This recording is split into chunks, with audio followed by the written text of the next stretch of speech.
मत मारो, ये चोर नहीं है।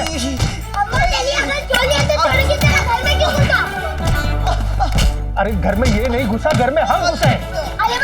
तुमने कहा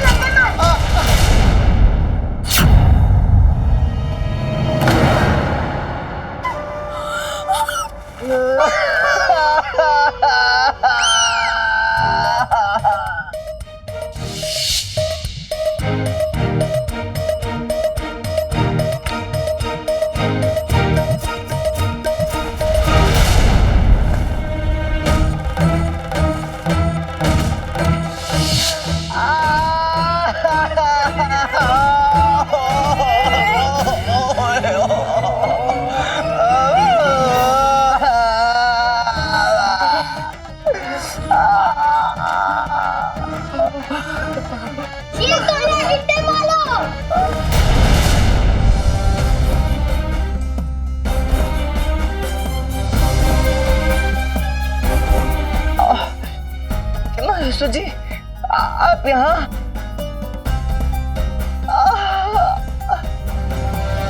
सबसे पहले तो आपके घर में यूं चोरों की तरह घुसने के लिए हम खेद प्रकट करते हैं। क्या करें, हम ठहरे महामंत्री और आपको दरबार से निष्कासित कर दिया गया है। तो दिन में यूं साधारण तरीके से भेंट करना संभव नहीं था, इसलिए हमने। कोई बात नहीं मंत्री महोदय, ये भी तो आप ही का घर है, परंतु मैं ये जानने के लिए उत्सुक हूँ कि आपको यहाँ आने का कष्ट क्यों उठाना पड़ा? आप अच्छी तरह से जानते हैं रामाकृष्णा कि हम यहाँ क्यों आए हैं। आज दरबार में जो कुछ हुआ वो आपसे छिपा नहीं है। आज सोने के आम बांटे जा रहे हैं रामाकृष्णा, कल सोने के घोड़े, सोने के ऊंट और यहाँ तक के सोने के हाथी तक बांटे जाएंगे और इस तरह हमारे राज्य का राजकोष खाली हो जाएगा। इस कुरीति को रोकना होगा रामा तुम्हें, इस प्रपंच पर अंकुश लगाना होगा। क्षमा करें मान्यवर, परंतु मैं तो केवल एक विदूषक हूं और अब तो निष्कासित विदूषक। मैं भला क्या कर सकता हूं? आप कर सकते हैं रामकृष्ण, और केवल आप ही कर सकते हैं। आपके बुद्धि कौशल का अनूठा अनुभव है हमें। कोई सीमा, कोई दंड, कोई बंदिश आपको रोक नहीं सकती रामा। ये आप ही को करना है रामकृष्ण, महाराज के लिए, इस राज्य के लिए, सत्य की जीत के लिए। और हमें यह पूर्ण विश्वास है कि आप हमें निराश नहीं करेंगे।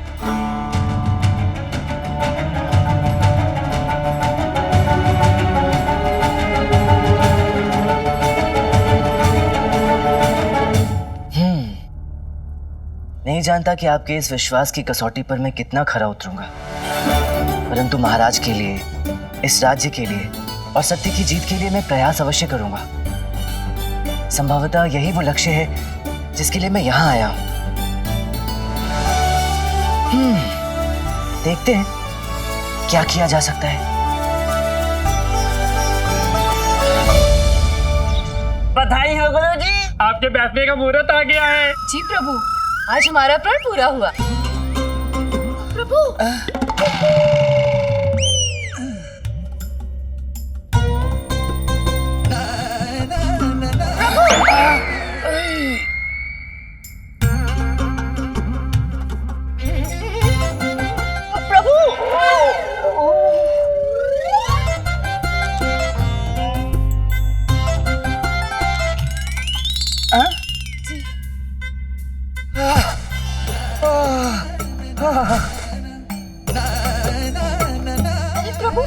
बताना ही भूल गए, आपसे मिलने कोई रामकृष्ण आए हैं, बाहर ही खड़े हैं। गुरुजी, पंडित रामकृष्ण आपसे क्यों मिलने आए हैं? आया होगा अपनी पुनः नियुक्ति की याचिका लेकर। वो जानता है ना, हम महाराज से कहेंगे तो महाराज इनकार नहीं करेंगे। लगता तो नहीं है, सब आप जैसे कैसे हो सकते हैं? इसका कहने का अर्थ है सब आप जैसे महान कैसे हो सकते हैं गुरुजी? तो उनसे हम क्या कह दें स्वामी, वो बाहर प्रतीक्षा कर रहे हैं। करने दो प्रतीक्षा, करने दो। मणि, जाओ जाकर उसे कह दो कि ये तथाचार्य के सोने का समय है, राजगुरु सो रहे हैं।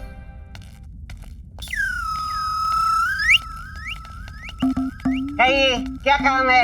आपके गुरुजी से मिलना था बंधुवर। नहीं मिल सकते हमारे गुरुजी आपसे। हमारे गुरुजी ने कहा है कि हम आपसे कह दें कि वो सो रहे हैं।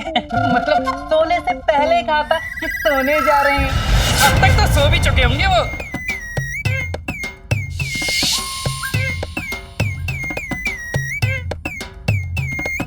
मुस्कुरा क्यों रहे हो? अरे नहीं नहीं, बड़ी निराशा हुई जानकर कि राजगुरु तथाचार्य से भेंट नहीं हो पाएगी। क्यों निराश होते हो तो मुस्कुराते हो? नहीं नहीं, असल में राजगुरु तथाचार्य को निमंत्रण देना था। कल मेरे स्वर्गीय पिताश्री की पुण्यतिथि है तो पंडितों को भोजन कराना था। अब महान राजगुरु तथाचार्य से बड़ा पंडित और कौन हो सकता है।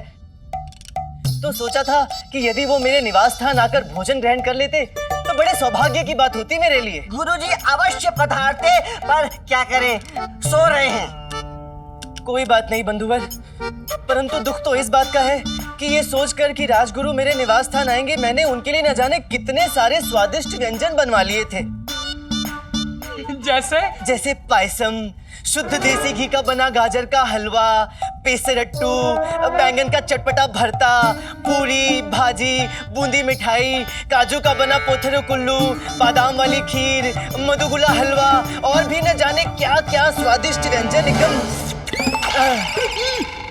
परंतु लाभ क्या इन बातों का, राजगुरु तथाचार्य तो आएंगे ही नहीं।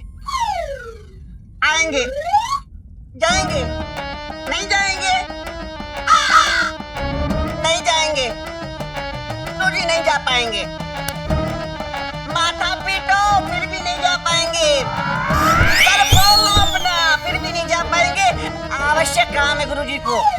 अच्छा वो सब तो ठीक है, दुर्भाग्य मेरा, परंतु आप दोनों तो आ ही सकते हैं। गुरु ना सही, शिष्य ही सही। अभी चले? नहीं नहीं, अभी नहीं, कल पुण्यतिथि तो कल है ना। आ गए, सब लोग पहुंच गए, सब लोग पहुंच के बैठ गए। बस समझ गया। अब आज्ञा दीजिए बंधुवर, आज्ञा दीजिए। हमारी प्रतीक्षा करना आप।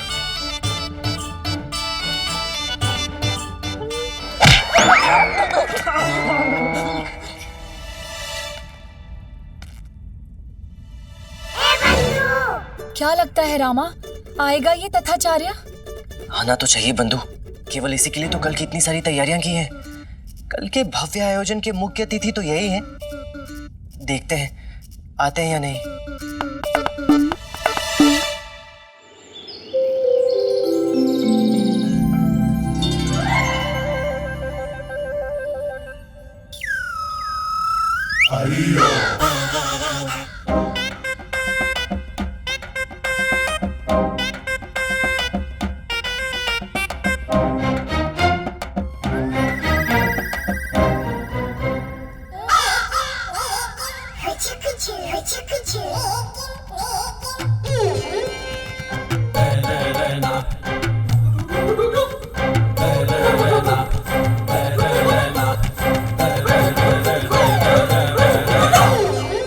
वाह मित्र वाह, आनंद आ गया। क्या तो स्वादिष्ट भोजन है यहाँ। और वो हमारा कपटी बुड्ढा, अरे भाग्य ही खराब है उसका। इस समय यहाँ पर आ गया होता तो हमारे साथ बैठकर इस स्वादिष्ट भोजन का आनंद ले रहा होता। अकड़ू लोगों के साथ ऐसे ही होता है, अकड़ में अकड़े रह जाते और हाथ में कुछ नहीं लगता। हमारा बुड्ढा हमारे साथ होता तो मजे मार रहा होता। कोई भरोसा नहीं है उसका, क्या पता यहीं पे आ गया हो किसी को बिना बताए, और यहीं के आसपास चादर कंबल ओढ़े बैठा हो, या फिर जो पीछे पीछे बैठे वही तो नहीं पूछ। अरे सुन बटे पुराने कम्मल, अरे कोई तो नहीं है हमारा कपटी गुरु। अरे जल्दी बेटा बात तो नहीं सुना हमारी बेटा। अरे मना तो कर रहा है, हमारा बुढ़ऊ नहीं है, भुक्खड़ वाला। खाना खा। कुछ देखा रामा? देखा तो सही। तथाचार्य। वो क्या कोने में कंबल ओढ़कर बैठे हैं। तुझे पता है? अरे जब आ गए थे तभी देख लिया था। तो अब रामा? अब क्या, बस भोजन समाप्ति की प्रतीक्षा है।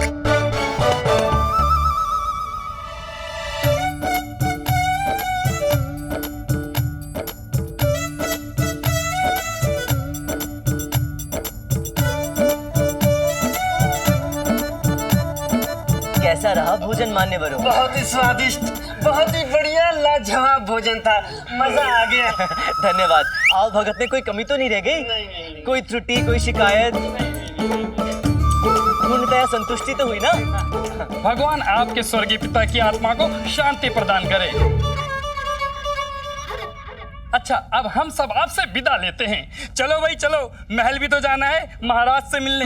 आप लोगों ने अपने अपने सोने के आम तो ले लिए हैं ना? महाराज आज एक एक सोने के आम के बदले एक एक दर्जन आम देने वाले हैं। चलो चलो जल्दी चलो। अरे अरे रुकिए रुकिए रुकिए रुकिए बंधुवर रुकिए। भोजन तो हो गया, परंतु मेरे पिताजी की पुण्यतिथि की सभी औपचारिकताएं अभी कहाँ पूर्ण हुई हैं? अभी तो कुछ और भी बाकी है खिलाना आप सभी को। नहीं नहीं बंधुवर नहीं, अब तो लेश मात्र भी जगह नहीं बची है पेट में। अरे अरे कोई बात नहीं बंधुवर, बात फिर भी बन जाएगी। जरा सा धैर्य रखकर मेरी बात तो सुनिए। आप सब मेरे स्वर्गीय पिताजी की पुण्यतिथि पर यहाँ पधारे, भोजन ग्रहण किया, उसके लिए हृदय से धन्यवाद। आप सब पंडित गणों को ये तो ज्ञात होगा ही कि किसी की भी पुण्यतिथि तब तक संपूर्ण नहीं हो जाती जब तक दिवंगत आत्मा की अंतिम इच्छा की पूर्ति ना कर दी जाए। मैंने यथासंभव अपने स्वर्गीय पिताजी की सभी अंतिम इच्छाओं को पूर्ण तो कर दिया है, परंतु अभी भी एक अंतिम इच्छा शेष रह गई है। तो यदि आप थोड़ी देर रुक जाएं, तो मैं वो इच्छा भी पूर्ण कर लूं, उसके बाद आप सभी प्रस्थान कर सकते हैं। अवश्य अवश्य, आप अपने पिता की इच्छा पूरी कीजिए, तब तक हम लोग यहीं रुकते हैं। क्यों? वैसे आपके स्वर्गीय पिताजी की क्या इच्छा थी जो आप पूरा करना चाहते हैं? अभी बताता हूँ। कह रहा है ये नालायक, अब कौन सी अंतिम इच्छा बाकी रह गई? पता नहीं अम्मा, पर हमें तो किसी अनिष्ट की आशंका हो रही है। सोने चांदी की मोहरें लेने गया होगा। बिल्कुल, हम लोग पंडित तक कुछ ना कुछ पुरस्कार तो बनता है ना हम लोगों के लिए।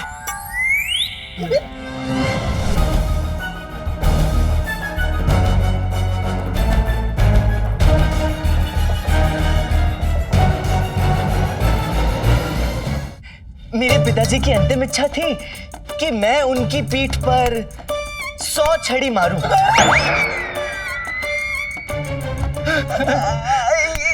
क्या कहने मानने नहीं, मतलब क्या अर्थ है आपकी इस बात का? बड़ा ही सरल सा अर्थ है बंधुवर।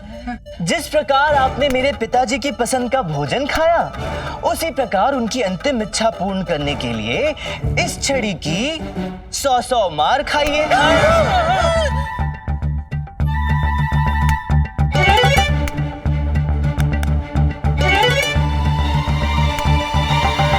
ये क्या मजाक कर रहे हो पंडित?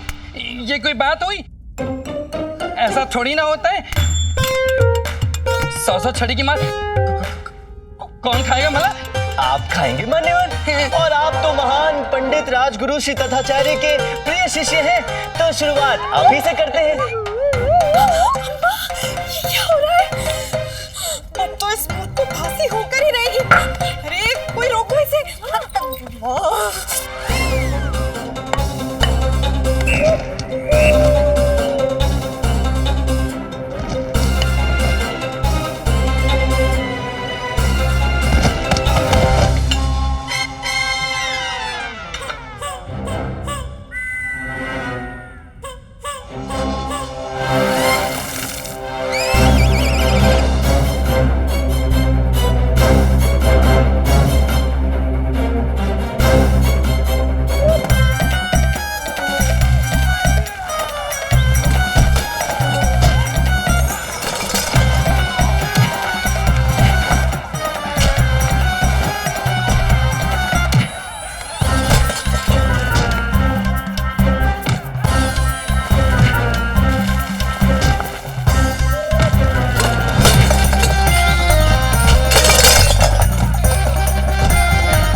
बहुत हो गया।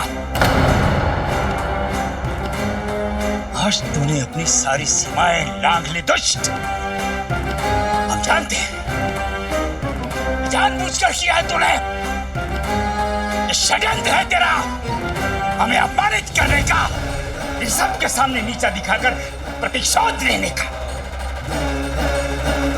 ठीक नहीं किया तूने पंडित। इस अक्षम्य अपराध के लिए देवता तो तुझे दंड देंगे ही, लेकिन इस धरती पर भी तुझे क्षमा नहीं मिलेगी।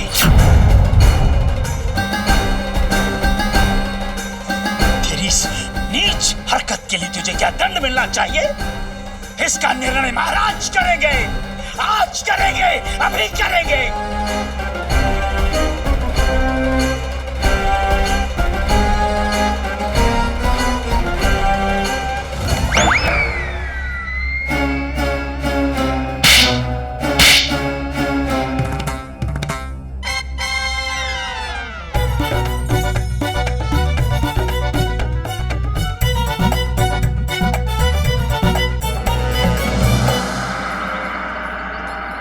महाराज, ये हमारा अकेले का अपमान नहीं है, ये तुलवा कुल की मर्यादा, तुलवा कुल के संस्कारों का अपमान हुआ है। तुलवा कुल ने सदैव अपने प्राणों से भी अधिक हम पंडितों के सम्मान और मर्यादा की रक्षा की, और आज एक उदंड पंडित ने तुलवा कुल के इतिहास को कलंकित किया है। इसे दंड दीजिए महाराज, और यदि इसे दंड नहीं दिया गया तो ये तुलवा कुल के गौरवशाली मस्तक पर एक ऐसा कलंक होगा जिसे तुलवा कुल की पीढ़ियां भी अपने प्रायश्चित से धो नहीं पाएंगी। इसे दंड दीजिए महाराज, ऐसा ऐतिहासिक दंड दीजिए जिसकी गूंज शताब्दियों तक इस महल के कोने कोने में गूंजती रहे। हमें न्याय दीजिए महाराज, न्याय दीजिए हमें। न्याय मिलेगा आचार्यवर, न्याय मिलेगा, अभी इसी समय मिलेगा।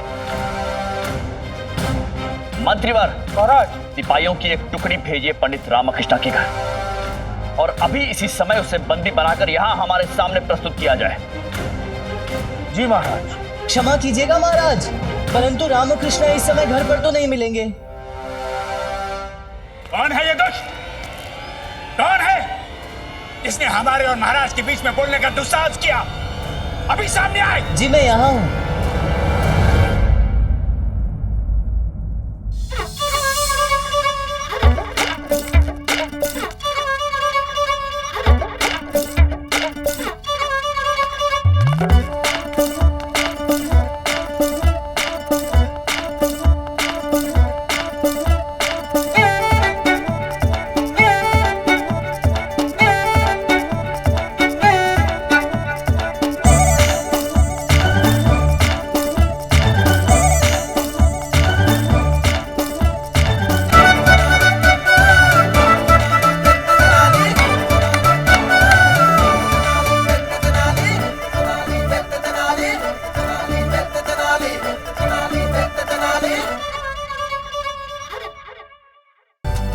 न्याय तो मैं मांगने आया हूँ आपसे। आरोप मेरा है राजपुरोहित और बाकी इन सब पंडितों पर कि इन्होंने छला है मुझे। सबने विश्वासघात किया है मेरे साथ। ये देखिए महाराज, उल्टा चोर कोतवाल को डांटे। अपमान हमारा हुआ और छल इनके साथ हो गया। पंडित रामकृष्ण जो भी कहना है साफ साफ और स्पष्ट शब्दों में कहिए। जी महाराज, मैं बताता हूँ क्या हुआ। हुआ यूं कि कुछ समय पहले एक लंबी बीमारी के कारण मेरे पिताजी का देहांत हो गया। अब मेरे पिताजी को यही लगता था कि उनकी ये बीमारी किसी दुष्कर्मों का परिणाम है, तो अपनी मृत्यु से पहले उन्होंने मुझे अपनी अंतिम इच्छा बताई। अब ये सुनने वाली बात है महाराज, पिताजी चाहते थे कि मैं उनकी पीठ पर 100 बार छड़ी से मारूं।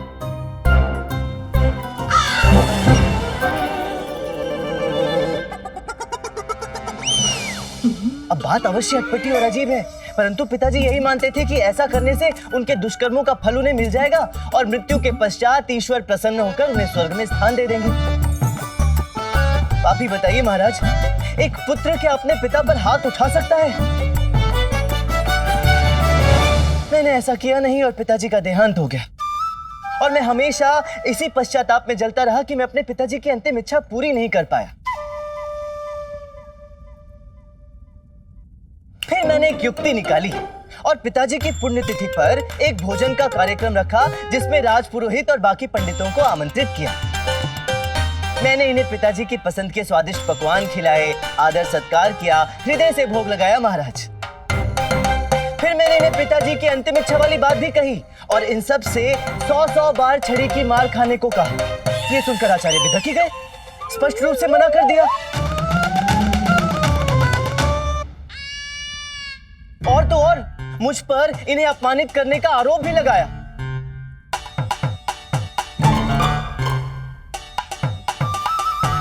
अब आप ही न्याय कीजिए महाराज कि एक पुत्र होने के नाते यदि मैंने अपने दिवंगत पिता की भटकती आत्मा को मोक्ष दिलाने का प्रयास किया तो कौन सा अपराध किया महाराज, कौन सा अपराध किया? होशियार महाराज, होशियार। ये चालाक पंडित आपको अपने शब्दों की जाल में फंसाने का कुप्रयास कर रहा है। हम पूछते हैं, हम पंडितों को मारकर इसके पिता की अंतिम इच्छा कैसे पूरी हो सकती है? हो सकती है आचार्य, कैसे पूरी हो सकती है? अवश्य हो सकती है। कैसे हो सकती है? छड़ी की मार तो केवल तुम्हारे पिता खाना चाहते थे। तो आम भी तो केवल महाराज की स्वर्गीय माताजी खाना चाहती थी आचार्य।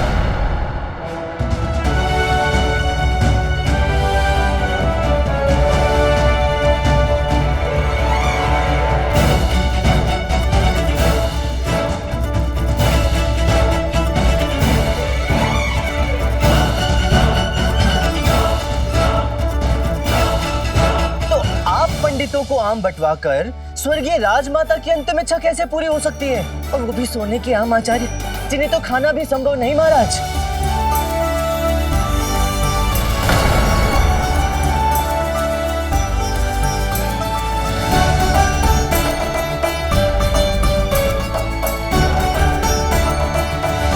महाराज, मैं इतना धनी तो नहीं कि इन सब के लिए सोने की छड़ी बनवाऊं, इसलिए मैं तो एक साधारण छड़ी से काम चला रहा था।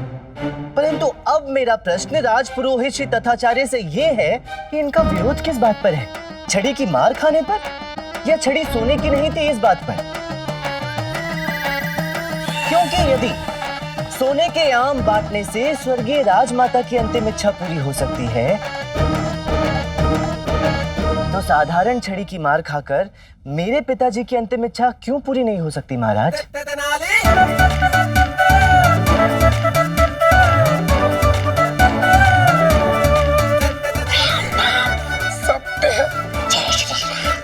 हो गया काम। वो मारा। बहुत अच्छे रामा, बहुत अच्छे।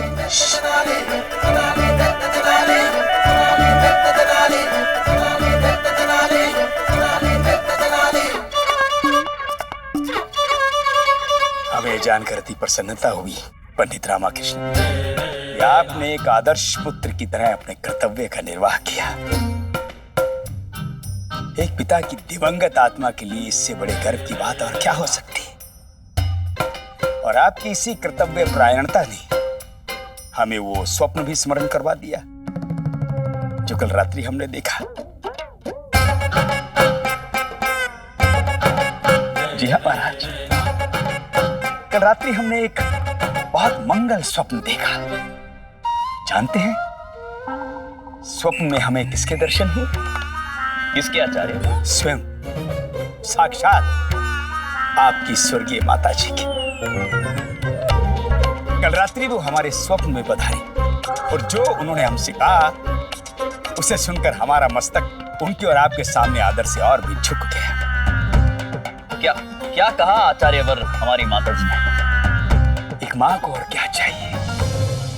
यही कि उसकी संतान उसके संस्कार उसके बाद स्मरण रखे, बड़ों का आदर करे, पंडितों पुरोहितों का सम्मान करे, अपने कर्तव्य का पालन पूरी निष्ठा के साथ करे। एक भद्र, नेक और आदर्श संतान। और आपने महाराज, आपने वो संतान बनकर अपनी स्वर्गीय माता जी को दिखाया। ऐसा पुत्र पाकर आपकी स्वर्गीय माता जी को किसी और बात की कोई इच्छा नहीं रही। उनकी सब इच्छाएं पूरी हो गई और उनको तो बहुत पहले मोक्ष की प्राप्ति हो चुकी है महाराज। और हाँ, उन्होंने ये भी कहा कि उनके नाम पर सोने के आम बंटवाने से अच्छा है कि उनके नाम पर उतने ही धन में निर्धन बच्चों के लिए विद्यालय बनवा दिए जाएं, निःशुल्क चिकित्सालय बनवा दिए जाएं और बेघर और वृद्ध लोगों के लिए घर बनवा दिए जाएं। बस यही होगी आपकी उनके प्रति सच्ची श्रद्धांजलि, और कुछ नहीं चाहिए उनको। और महाराज, आपने हमारे जितने भी पंडितों को सोने के आम बंटवाए थे, हमने उन सभी पंडितों को बुलवा लिया है ताकि वो सोने के आम आपको वापस लौटा सकें और इस अकारण ऋण से मुक्ति पा सके।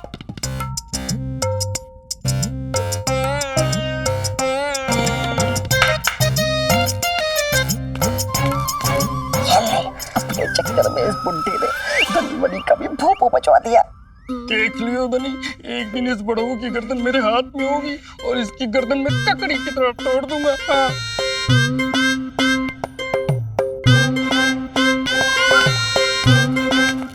आओ पंडितों, अपना अपना सोने का आम वापस करो।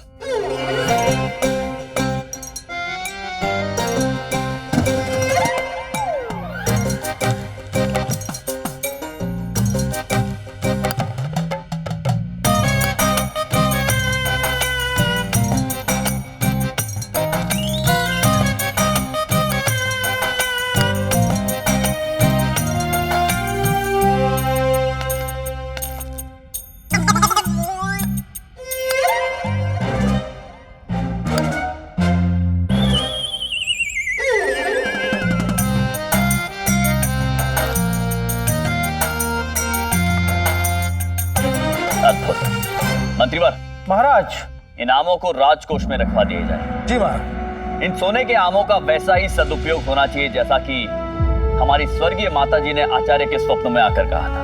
महाराज। आचार्य तथाचार्य, अब तो हमारे विचार से आपको पंडित रामकृष्णा से किसी भी प्रकार का कोई मतभेद नहीं रहा होगा।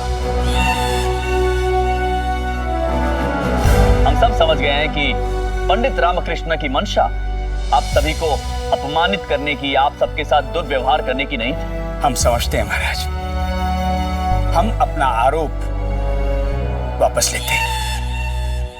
मैं भी अपना आरोप वापस लेता हूँ महाराज, क्योंकि अब आपकी स्वर्गीय माताजी की बात सुनने के बाद जो उन्होंने आचार्य के स्वप्न में आकर कही, अब मैं भी संतुष्ट हो गया कि मेरे भी पिताजी की कोई अंतिम इच्छा अब शेष नहीं रही होगी, क्योंकि मैं भी यथासंभव सदैव वैसा ही बनने का प्रयास करता हूँ जैसा मेरे पिताजी चाहते थे। सुनकर अच्छा लगा पंडित रामकृष्ण।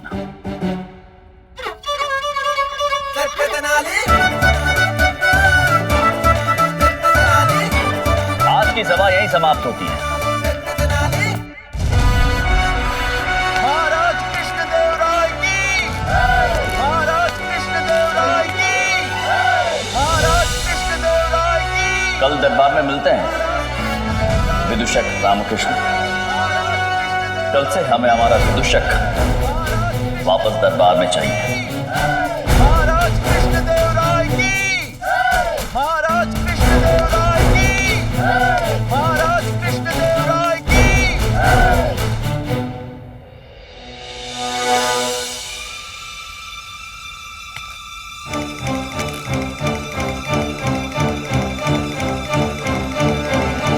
बधाई हो आचार्य, एक बार फिर आपका दांव लग ही गया।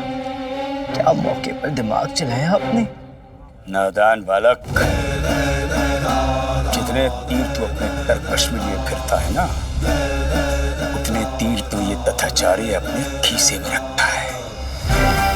तथाचार्य का एक नाखून तक उखाड़ने के लिए मुझे भी बहुत से चांद और सूरज देखने होंगे।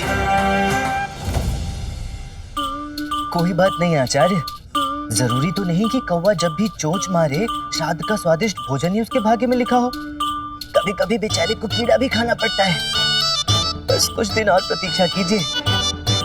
जिस दिन चोंच में कीड़ा फंसा, उस दिन जय हो, जय हो, जय हो। तू भी प्रतीक्षा कर पंडित। जिस दिन हमारी बारी आई, उस दिन तेरी जय हो, जय हो, जय हो। हमें तथाचार्य को कौवा कहता है। आप क्यों अपना रक्तचाप बढ़ा रहे हैं गुरुजी? उसने आपको कौवा थोड़ा ही कहा। वो बेचारा तो आपको कीड़ा कह कर गया है।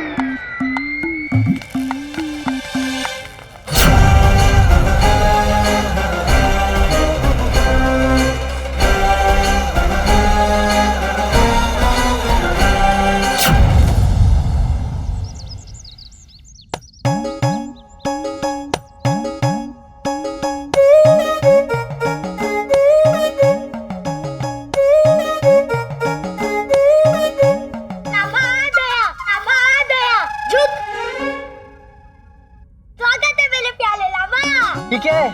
माला है और क्या है? अरे मुझे पता है ये माला है, पर ये सब क्या है? इतने सारे आम, हर जगह आम, आम ही आम, आम ही आम। वो दरबार में जो तूने आम वाला तालावा दिया ना, उससे प्रसन्न होके माला की इतने सारे आम भिजवाए तेरे लिए। मेरे रामा, मेरे पुत्र, मेरे सुपुत्र, मेरे सौरभ, मेरे गौरव।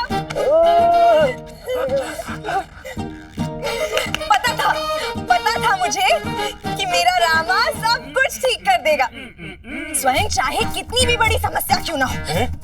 पर समस्या का समाधान अच्छे से निकालना आता है इसे।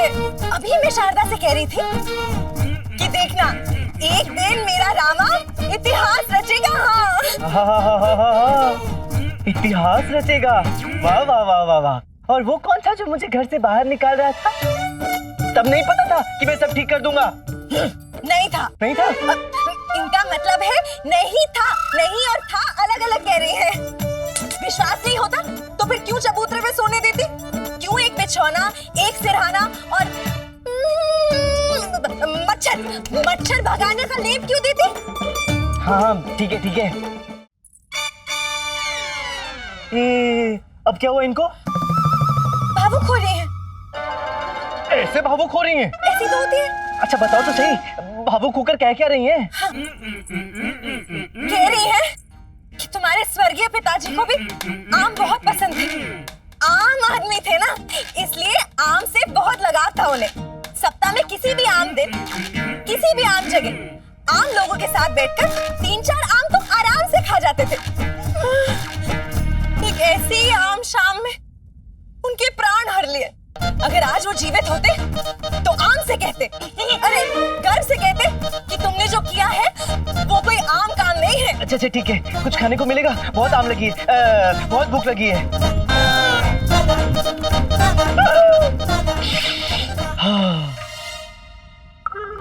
चलो, रामा कृष्णा के साथ साथ महाराज ने हम सब के लिए आम भिजवा दिए। कितना दयालु है ना हमारे राजा जी। क्या सोच रहे हैं गुरुजी? श्री गणेश कीजिए ना। हम सोच रहे हैं ये एक आम सही रहेगा। क्या बात कर रहे हैं गुरुजी? आप केवल एक ही आम खाएंगे? नहीं, ये तुम दोनों के लिए है। खाओ। और बाकी के आम गुरुजी? हम खाएंगे। तुम्हारा ये गुरु अपने शिष्यों के लिए घृणा का ये प्याला भी प्रसन्नता से पी जाएगा। हमारे लिए? हाँ, तुम्हारे लिए। किसी ज्ञानी ने कहा है, अति अंत है और अंत एक नई परिणति का प्रारंभ है। अर्थात जब भी कोई वस्तु अपनी हद पार कर जाती है तो उसका अंत निश्चित होता है। अंत एक नई शुरुआत का संकेत होता है। क्या हुआ? नहीं, अभी तक आपके प्रवचन में आम नहीं आए ना। ये आम प्रवचन नहीं है मेरे प्रिय शिष्यों। नहीं समझे? हम समझाते हैं। देखो, यदि तुमने एक से अधिक आम का सेवन किया, अर्थात पाचन क्रिया का अंत होना। पाचन क्रिया का अंत अर्थात अनेक रोगों का आक्रमण। रोग अर्थात मृत्यु और मृत्यु अर्थात अंत। तो तुम्हें क्या लगता है? तुम्हारा ये गुरु जो शिष्य से दुनिया में किसी भी चीज से कई गुना अधिक प्रिय है, ये कुछ आमों के लिए उनका बलिदान होने देगा? कदापि नहीं। बलिदान तो हम देंगे। ये आम खाकर सारे आम हम खाएंगे। देखो कैसे सड़े हुए मुंह से हमारे हिस्से के आम खा रहा है बुढ़ा, भुगतेगा।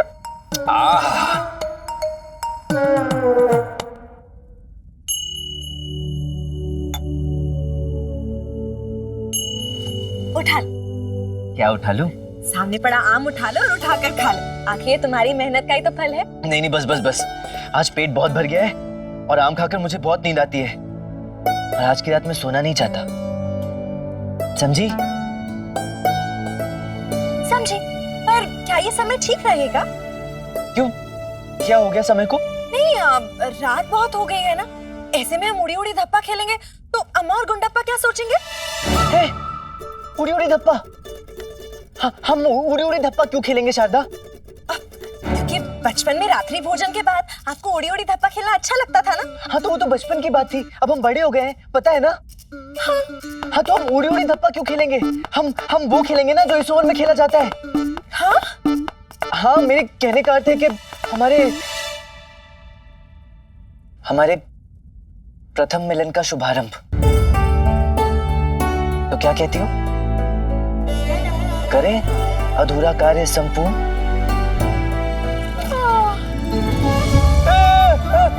सुना नहीं, आज मत सुना, पहले ही बहुत विलंब हो गया है, आज मत सुना। चिंता मत कर, अब हम नहीं सोएंगे। आप निश्चिंत हो जाइए, हम जल्दी से जाके सारा काम निपटा कर आते हैं।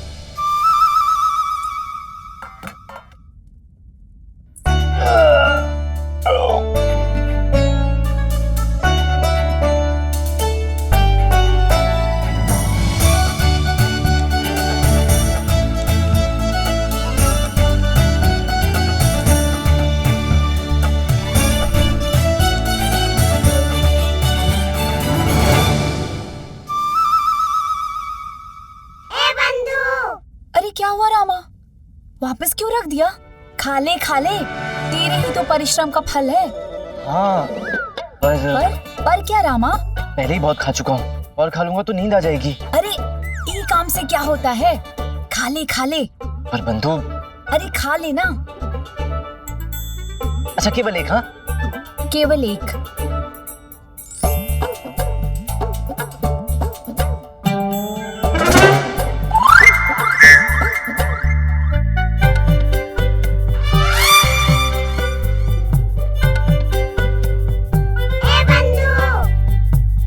सोचता है रामा, मन कर रहा है तो खा लेना, शारदा के आने में तो अभी समय है, खा ले।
मोहिनी अट्टम कथक मिला के, क्या बात है गुरुजी। कोई बात नहीं गुरुजी, चालू रहिए। करते रहिए गुरुजी, बहुत मजा आ रहा है। तकिते तक।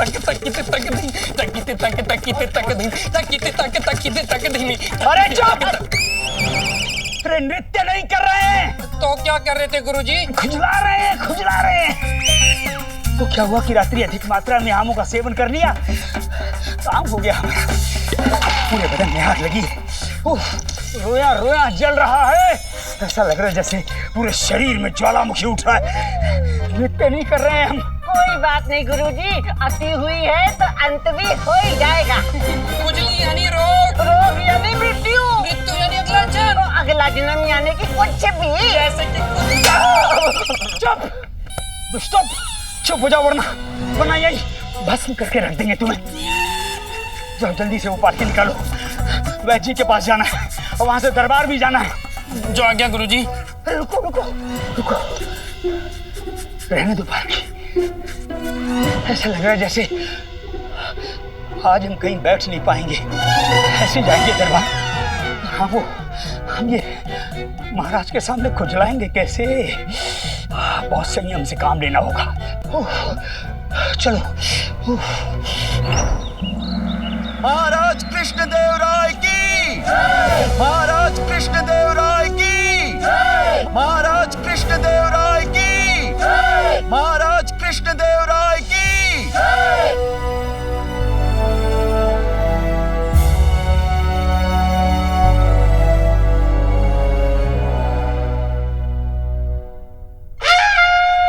आचार्यवर जी स्थान ग्रहण कीजिए।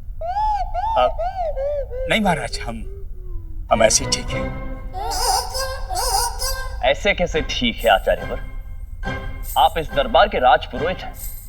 यदि आप खड़े रहे तो नहीं महाराज, हम ठीक हैं, बिल्कुल ठीक है। किंतु कारण क्या है आपका इस तरह खड़े रहने का आचार्य? कारण वो, हाँ महाराज, वो हम सीधा समाधि से आ रहे हैं ना, तो वो भक्ति के ताप से हमारा शरीर तप रहा है। तो यदि हम बैठे तो हमारे ताप से हमारा ये बैठने का स्थान भी तप जाएगा, और यदि हमारा स्थान तप गया तो हम मतलब आज हम कहीं बैठ नहीं पाएंगे महाराज। क्षमा करें महाराज, परंतु यदि राजगुरु खड़े रहे तो ये उनकी गरिमा और प्रतिष्ठा का अनादर होगा। तो जब तक आचार्य नहीं बैठ जाते हम सब भी खड़े ही रहते हैं। खड़े हो जाइए। अरे नहीं नहीं, बैठिए बैठिए, हमारे लिए खड़े रहने की कोई आवश्यकता नहीं है, बैठिए। अरे ऐसे कैसे ठीक है राजगुरु? आप खड़े रहे और हम बैठ जाएं, असंभव। खड़े हो जाइए। अरे बैठिए ना आप लोग। अरे आचार्य आप। अरे विदूषक महोदय, कृपया आप भी अपना स्थान ग्रहण कीजिए। हम ठीक हैं, बिल्कुल ठीक हैं हम। देखिए महाराज, जब ये ताप जो है ये कम हो जाएगा तो हम बैठ जाएंगे। धन्यवाद, हमारी चिंता करने के लिए धन्यवाद। बैठ जाइए आप भी।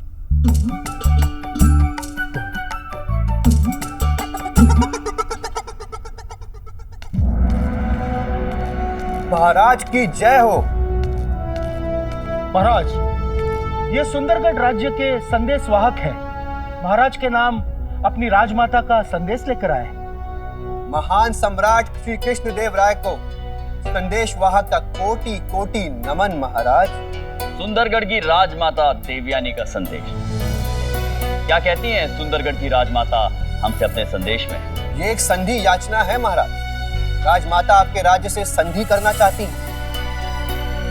अपने राज्य को आपके शासन को समर्पित करके अपने राज्य के लिए आपका आशीर्वाद चाहती हैं। ये तो हमारे लिए गौरव और सम्मान की बात है संदेशवाहक, कि राजमाता जैसी सम्मानित, सक्षम और गौरवशाली महारानी हमसे संधि करना चाहती है।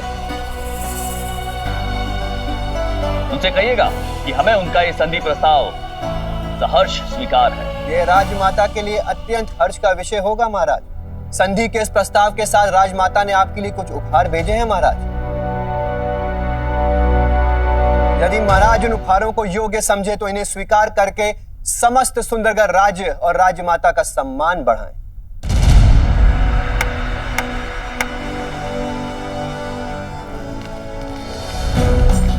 इन उपहारों में विजयनगर की महारानियों के लिए कुछ विशेष उपहार भिजवाए हैं हमारी राजमाता ने। अगर इस अवसर पर राज्य की दोनों महारानियों की उपस्थिति हो तो इन उपहारों का सम्मान बढ़ेगा महाराज। अवश्य।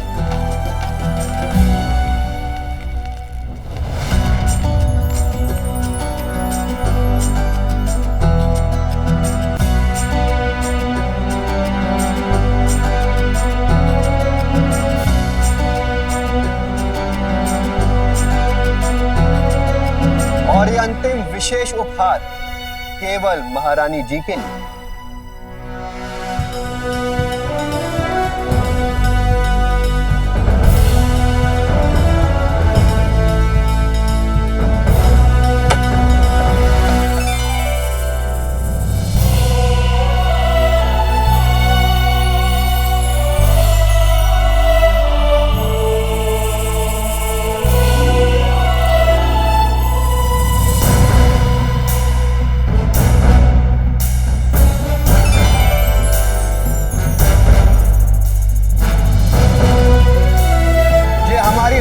राजमाता द्वारा भेजा गया वो दुर्लभ सिंदूर पट है महाराज, जिसे विशेष रूप से महारानी के लिए बनवाया गया है।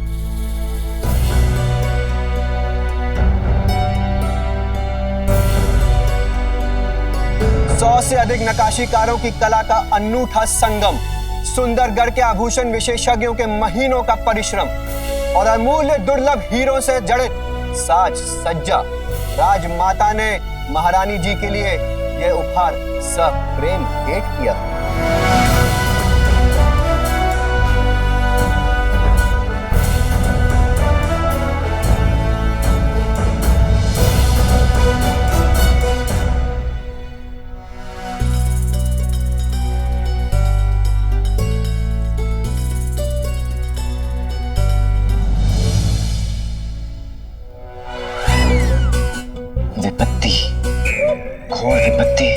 अरे क्या बड़बड़ा रहा है रामा?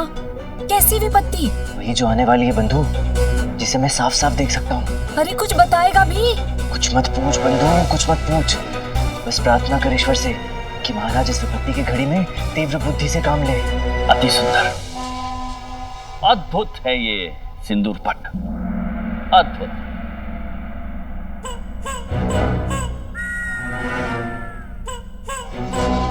कितनी भाग्यशाली होगी वो स्त्री जिसकी शोभा बनेगा ये अविस्मरणीय उपहार। नहीं बोलना था महाराज, ऐसा नहीं बोलना था। महारानी,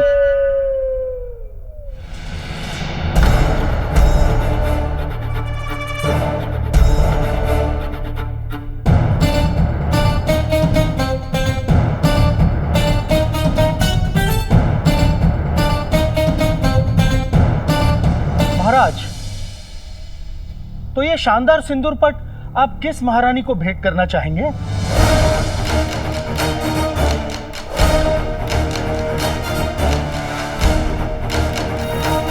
क्या सोच रहा है रामा? दो औरतों के बीच में फंसना क्या होता है, ये मुझसे अधिक और कौन समझ सकता है बंधु। वहां तो फिर भी एक पत्नी और एक माँ है, यहाँ तो दोनों ही पत्नियां हैं और सिंदूर पट एक। घोर विपत्ति बंधु, प्रचंड समस्या। अब आगे क्या होगा?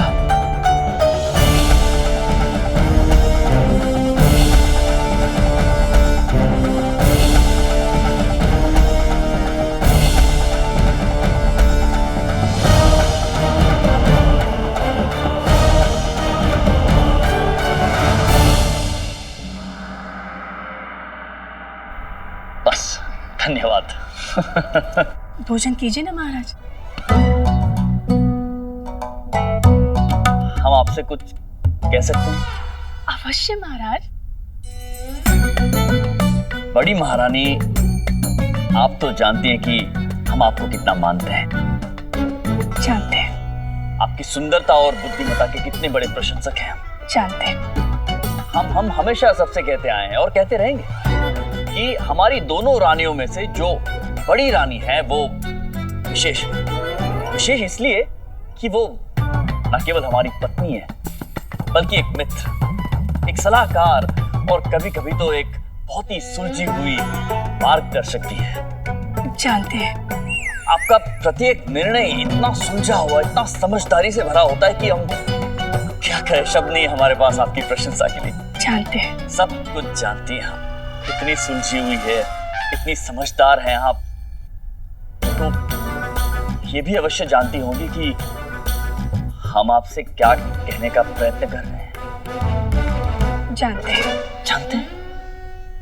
आप यही कहना चाहते हैं ना, महारानियां दो हैं और सिंदूर पट एक। और क्योंकि महारानी तिरुमलम्बा अभी छोटी है, नादान है, ना समझ है और बच्चों की तरह थोड़ी जिद्दी भी है जी, तो आप सोच रहे हैं कि सिंदूर पट छोटी महारानी को दे दिया जाए। नजर उतारनी पड़ेगी आप, इतनी समझदार हैं आपकी। मोती दान किए होंगे हमने कि आप जैसी धर्म पत्नी मिले हमें। सत्य कह रहे हैं महाराज। पहले आप हमारे एक प्रश्न का उत्तर दीजिए। एक नहीं महारानी, 100 प्रश्न पूछिए, 100 उत्तर देंगे हम आपको। पूछिए। रामायण में कैकेयी अपने पुत्र भरत को राज्य का उत्तराधिकारी बनाना चाहती थी, राजा बनाना चाहती थी जी। पर बना कौन? प्रभु श्री राम। क्यों बने? मतलब क्यों वही प्रभु श्री राम राजा? क्यों? हम बताते हैं। इसीलिए क्योंकि वो बड़े थे। महाभारत में सबसे शूरवीर, सबसे पराक्रमी और सबसे बड़े योद्धा तो अर्जुन थे। जी। परंतु राजा कौन बना? युधिष्ठिर। क्यों बने? बड़े थे। अच्छा ये सब जाने दीजिए, आप बताइए आप राजा कैसे बने? कैसे बने मतलब हम ही को राजा बनना था? बनना था, परंतु आप ही को क्यों बनना था? क्यों बनना था?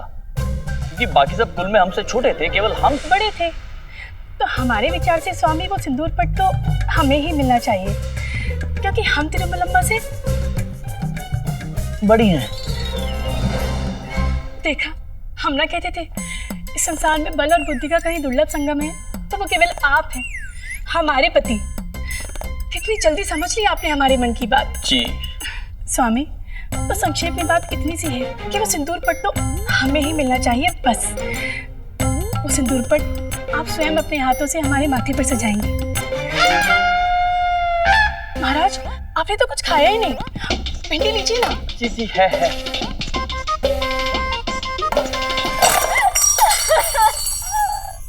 महाराज, न जाने छोटी महारानी को क्या हो गया है, बहुत ही गुस्से में है। सारा का सारा कक्ष तहस नहस कर दिया है, पूरा भोजन फेंक दिया है। महाराज शीघ्र चलिए। जी आप चलिए, हम आते हैं। हम आते हैं। हम समझ सकते हैं। जी।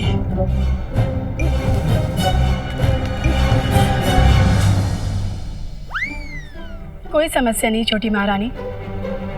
यदि आप सिंदूर पट के लिए युद्ध चाहती हैं, तो हम उसके लिए भी तैयार हैं।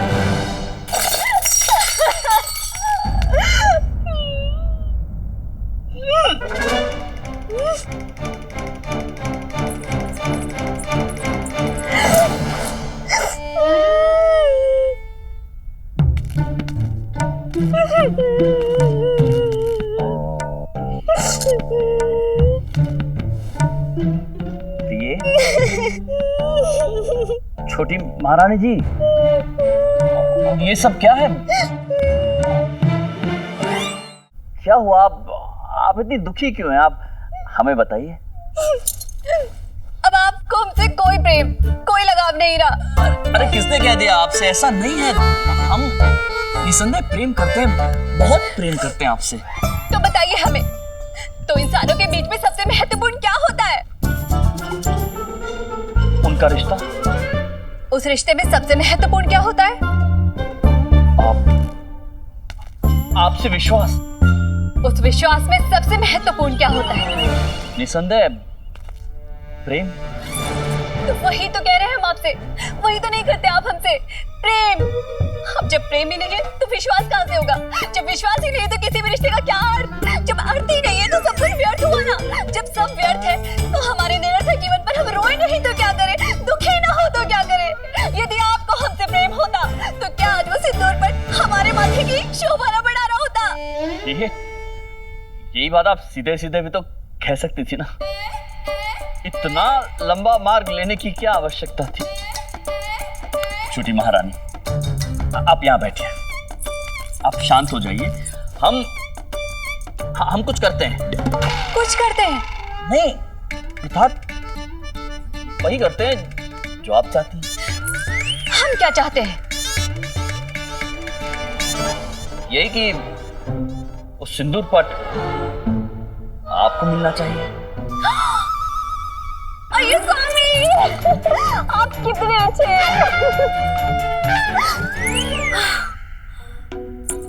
वो दिन हमारे जीवन का सबसे स्मरणीय दिन होगा, जब आप अपने हाथों से हमारे माथे पर वो सिंदूर पट सजाएंगे।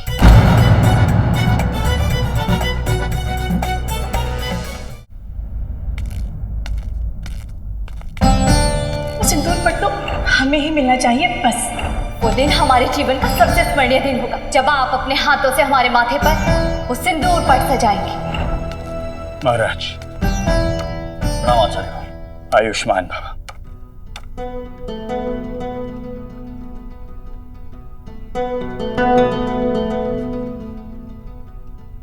क्या बात है महाराज, आप कुछ चिंतित से प्रतीत हो रहे हैं। सब ठीक है ना? सब ठीक नहीं है आचार्यवर।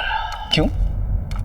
जब से सिंदूर पट उपहार में आया है ना, हमारा सुख, हमारी शांति, सब कुछ स्वाहा हो गई है। सिंदूर पट एक और रानियां दो, और दोनों को सिंदूर पट चाहिए आचार्य। हमारी समझ में ये नहीं आ रहा है कि हम करें तो क्या करें।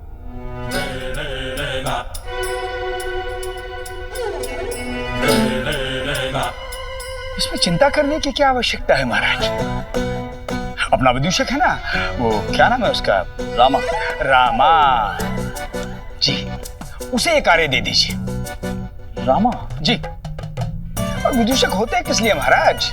उन्हीं का कार्य होता है ये। मनोरंजन करते करते, हंसते हंसाते बिगड़ी बात बना देते, और हमें पूर्ण विश्वास है महाराज कि वो ये कार्य सफलता से और सरलता से कर लेगा। क्या ये सचमुच संभव है? अवश्य संभव है महाराज। सिपाही, विदूषक रामकृष्ण को शीघ्र यहां बुलाइए। धन्यवाद आचार्य।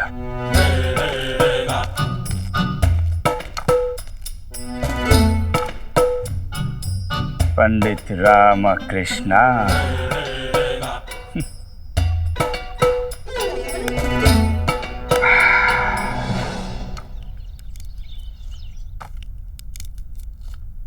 कैसी भिंडी लेकर आई? एक भी अच्छी नहीं। अम्मा, इसमें हम क्या कर सकते हैं? आपको भिंडी खानी थी, भिंडी की तो ऋतु भी नहीं है, फिर भी किसी तरह ढूंढ ढांड के आपके लिए भिंडी लेकर आए, तो ऐसे ही मिलेगी ना। अब क्या आपके लिए हम भिंडी बनकर उग जाए? तुझे भिंडी बन के उगने के लिए किसने कहा है? कहाँ की बात कहाँ ले जाती? अम्मा, कहाँ की बात कहाँ ले गए? वहीं की बात वहीं तो है। ये रही भिंडी, ये रहे हम, ये रही आपकी शिकायत, ये रही आप। अरे अंगड़ाई क्या ले ला आरती? देख, दोनों झगड़ लिए लोगों ने। राजा, मैं क्या पागल हूँ जो दो औरतों के झगड़े में पड़ूंगा? और एक बात स्मरण रखना गुंडप्पा, कभी भी दो औरतों के झगड़े में मत पड़ना, क्योंकि उनका झगड़ा तो कभी समाप्त नहीं होगा, उल्टे उसमें पड़ने वाला अवश्य समाप्त हो जाएगा। धैर्य रख, कुछ देर बाद इन्हें स्वयं स्मरण नहीं रहेगा कि ये झगड़ किस बात पर रही थी। तब तक तो बची कुछ सब्जियां भी सड़ जाएंगी, खाएंगे क्या? हवा? जब भूख लगेगी तो स्वयं पकाएंगी, और देखना अंत में वो सड़ी हुई भिंडी ही बनेगी। प्रणाम विदूषक महोदय। हाँ, प्रणाम प्रणाम। प्रणाम तो ठीक है बंधुवर, परंतु मुझे मेरे विदूषक होने का स्मरण कराना आवश्यक था क्या? खैर, जाने दीजिए।